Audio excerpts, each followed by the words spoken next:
Jadi dari namanya ini adalah BIMAX, maksimum. Orang yang sehat dia akan terus merawat kesehatannya.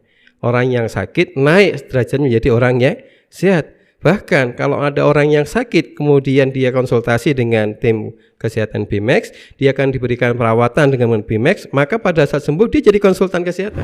Welcome to Best Podcast Go Berkah No Riba. Hari ini saya kehadiran seorang tim konsultan dari BIMAX ya, Bapak Ustadz Anton Slamet dari Solo. Assalamualaikum. Waalaikumsalam warahmatullahi wabarakatuh. Alhamdulillah hari ini kita bisa hadir di sini buat ngobrolin produk yang baru di launching PT Best nih Ustadz, yaitu produk BIMAX ya. Produk BIMAX ini waktu bulan lalu kita keluarkan ternyata langsung sold out. Alhamdulillah. Semoga tapi jujur nih Ustadz, saya masih bingung ini manfaatnya buat apa. Konotasinya max gitu ya. Iya. Nah, karena kata teman-teman ini kok bikin kuat gitu loh, ya kan? Bikin kuat. Nah, saya penasaran ini bikin kuatnya kuat seperti apa? Jangan sampai saya salah menilai, salah menafsirkan. Ya, nanti salah lagi. Pengennya saya apa, jadinya apa nanti ya kan? Nah, oke. Ustadz saya mau tanya nih, kira-kira BIMAX ini sendiri apa sebenarnya? Seperti apa?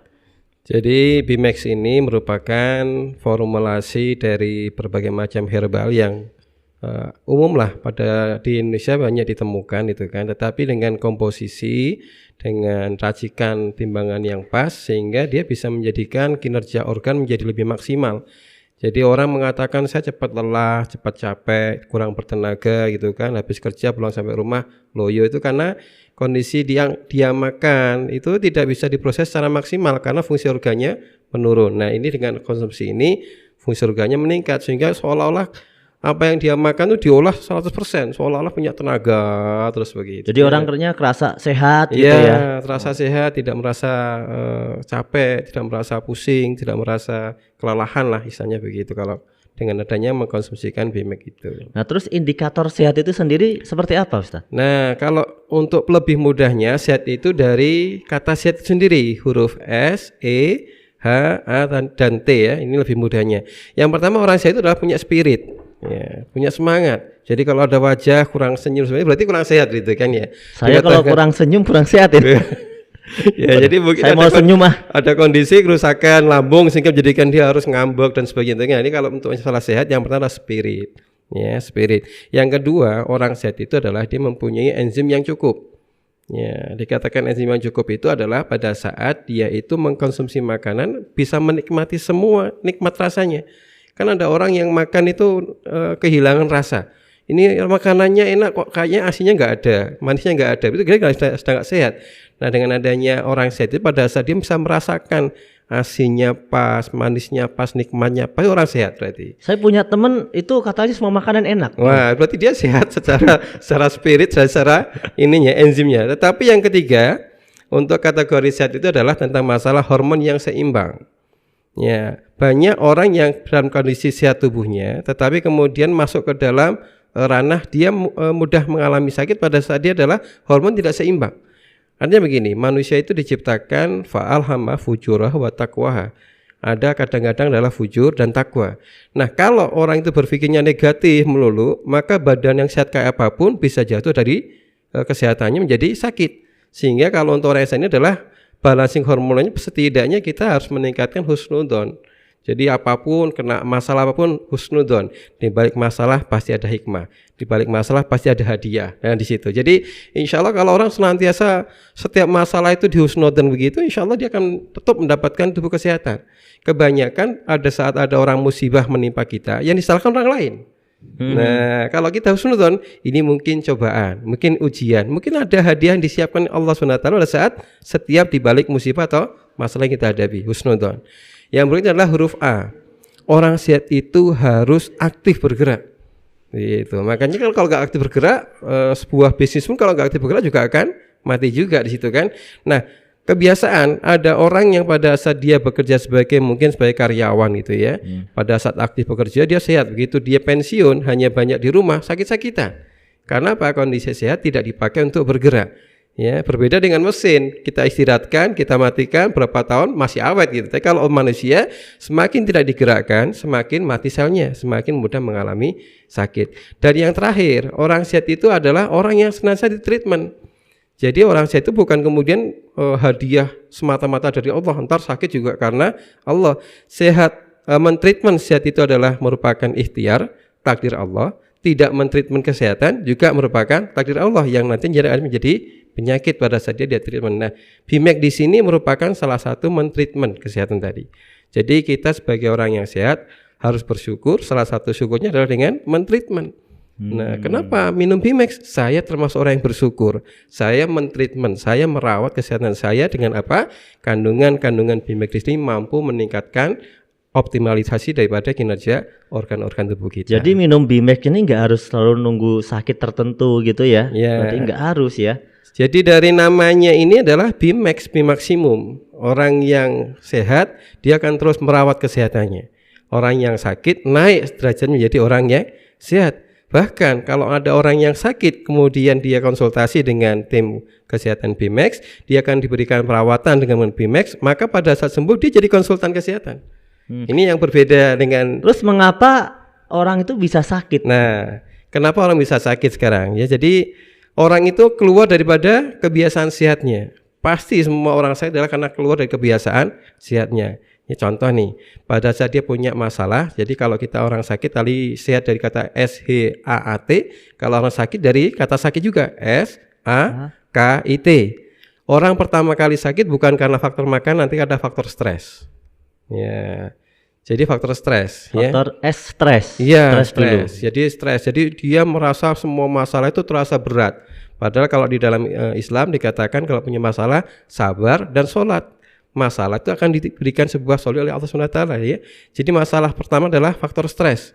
Jadi ada orang kena diabetes yang salahkan gula, orang kena kolesterol yang salahkan kambing gitu kan. Padahal kambing tidak mengandung kolesterol gitu. Kambing mengandung anaknya kambing kan begitu. Nah, ini kadang-kadang adalah gara-gara makan kambing jadi kolesterolnya naik, bukan karena faktor stres. Nah, ini kebanyakan orang-orang Indonesia pada saat dia kondisinya stres, itu malah kadang-kadang mencari makan yang enak. Ya, sedang ini ya budak kepala gitu. Oh iya, karena dia stres jadinya cari gara-gara, cari pelampiasan gitu kan ya. Sedang marah sama bosnya, beli makanan kepala ikan dibawarkan bosnya dimakan gitu. Nah, ini malah menambah stresnya sehingga menjadikan apa yang di dalam kandungan manusianya baik dalam tubuh kita menjadi racun dalam tubuh kita.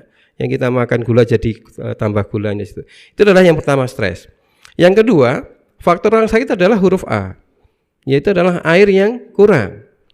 Ya, air minum yang kurang. Makanya banyak terapi-terapi orang yang sakit hanya dibanyakkan minum air, insya Allah sembuh.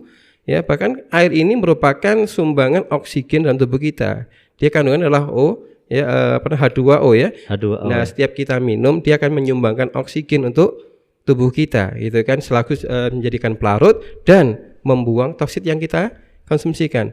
Berapa banyak orang sehat itu kalau misalnya untuk menurut kesehatannya dalam hitungan kita adalah setiap 25 kg berat badan membutuhkan air putihnya 1 liter. Ya. Jadi kalau 50 kg 2 liter. Bagaimana dengan minum teh atau kopi? Dia dianggap sebagai makanan cair, bukan minuman. Bukan dianggap minuman ya. Bukan selain air karena untuk mineral itu tidak dianggap ya. Karena kopi ataupun teh itu harus diencerkan lagi. Ada kandungan kopinya, ada kandungan gulanya, bahkan ada kandungan creamernya. Itu kita tidak sebagai minuman. Minuman adalah air putih. Jadi termasuk kalau kita minum apa? Kayak kolagen, ini tidak dianggap dari 25 kalau liter di dalam tadi ya. Kita ini diartikan sebagai makanan cair, bukan minuman. Bukan minuman ya. Makanan cair. Jadi saya kira itu udah minum Ustaz ya. Jadi saya nggak minum air putih biasanya. Ini kadang di tetangga saya ya, dia sudah mengatakan saya udah minum banyak, tetapi tiba-tiba kena batu ginjal. Padahal dia katakan, dokter, Pak, kalau nggak minum banyak, saya minum banyak, tapi minumnya teh. Nah, teh ini menjadikan tubuh kita harus memproses, memisahkan gulanya, memisahkan tehnya, baru nanti jadi airnya tinggal sepertiganya, tinggal setengahnya, sehingga ginjal tetap kurang air kalau kita mengkonsumsikan minuman yang berwarna-warni. Jadi boleh minuman yang berwarna, tetapi kecukupan air putih disesuaikan dengan berat badan. Itu adalah huruf A. Yang berikutnya adalah huruf K. Huruf K. Yaitu adalah kurang olahraga. Ya. Di Indonesia ini banyak kan nih penyakit nih, pengennya kerja enak tapi nggak banyak keluar keringat gitu. Padahal keringat merupakan salah satu detoksifikasi. Ya, Ibu-ibu mengeluarkan keringat pada saat masak itu bukan dikatakan sebagai detoksifikasi karena keringat yang keluar adalah asam. Ya, beda ya berarti ya. Sementara kalau untuk yang keluar keringat yang sehat adalah keringatnya keluarnya asin. Makanya kalau misalnya kita olahraga pakai baju hitam, nanti kalau setelah kita keringetan kita kita jemur ya, keluar tuh pulau-pulau warna putih, itu adalah garam. Nah, itulah yang menjadikan efek kalau kita kurang olahraga, garam tadi menjadi mineral penyumbat. Keringat aja ada yang asam, ada yang asin. Betul, ada keringat bau kecut gitu kan, ada yang rasanya asin. Nah, keringat yang menyehatkan adalah keringat yang karena olahraga, faktor digerakkan tubuh kita ya. Dia itu adalah warnanya asin tadi itu. Jadi kalau hanya untuk yang karena kepanasan, AC mati, kipas kurang kencang, ini keringatnya asam semua itu ya, tidak sedap di dalam tubuh kita, capek semuanya ya. Kemudian yang berikutnya adalah huruf I. Huruf I. Itu adalah istirahat tidak optimal. Orang mengatakan istirahat yang cukup. Yang cukup yang bagaimana? Bukan cukup, yang benar adalah istirahat yang optimal. Bahwasanya waja'alnal laila libasa waja'alnan nahara ma'asa. Sunnah dari fitrahnya daripada manusia, malam itu istirahat, siang jarum cari maisha. Nah, kapan tidur yang beroptimal tadi? Kurang lebih kisaran jam 10 sampai dengan jam 2 pagi. Ya, kalau misalnya keluar dari jam tidur tadi, maka kita tidak mendapatkan hormon melatonin yang digunakan untuk regenerasi tubuh kita. Jadi seolah-olah tidur siangnya full panjang, ternyata tidak bisa menggantikan malam harinya kita tidurnya meskipun sedikit. Siangnya panjang. Betul. Ya. Betul. Jadi tidur kita misalnya jam 11, itu kita anggap kehilangan tidur 1 jam. Biasa tidur jam 12, dia kehilangan tidur 2 jam meskipun bangunnya jam 6. Karena yang dihitung adalah jam 10 sampai jam 2 pagi. Betul. Ya, jadi itu adalah istirahat yang tidak optimal. Sehingga dengan adanya akumulasi stres, air yang kurang olahraga, istirahatnya juga amburadul, tengah malam baru tidur, maka terjadilah akumulasi yang T yang terakhir, itu adalah toksit. Ya, munculnya toksit tadi itu kenapa ada orang sama-sama makan santan, yang satunya nggak kena kolesterol, satunya kena kolesterol. Ya, kenapa satunya ada darah tinggi, satunya nggak darah tinggi, padahal makanannya sama, disebabkan karena masalah pola hidupnya yang tidak sehat tadi itu. Jadi stresnya tidak diimbangi dengan ibadah, ya, airnya tidak dicukupkan, olahraga tidak diagendakan, ya, istirahatnya tidak diatur. Saya pernah menyampaikan kepada ulama yang harus mengisi sampai malam-malam, yang rapat atau mungkin para eksekutif muda itu kan, misalnya dia harus ada kegiatan yang sampai tengah malam, setidaknya dalam 1 pekan itu diagendakan untuk tidur malamnya di awal. Contohnya saya setiap Selasa off, tidak mau ada aktivitas keluar, harus tidur di awal nih, jam 9, jam 10 tidur. Ditanyain kenapa? Untuk tune up. Nah, bahasanya tune up, motor aja harus di tune up. Kalau kita terus-terusan dol gitu kan, tidurnya jam 1, jam 12, ini tidak akan bisa digantikan dengan tidur siang berapapun lamanya. Jadi ini sangat penting sekali, setidaknya mengagendakan tidur berkualitas, setidaknya ada 1 minggu sekali tidur di awal waktu. Oh iya. Wah, ini kayaknya saya kena semua ini. Faktor SAKIT ini ya. Jadi harus bersiap-siap, ini harus diperbaiki Ustadz ya. Betul.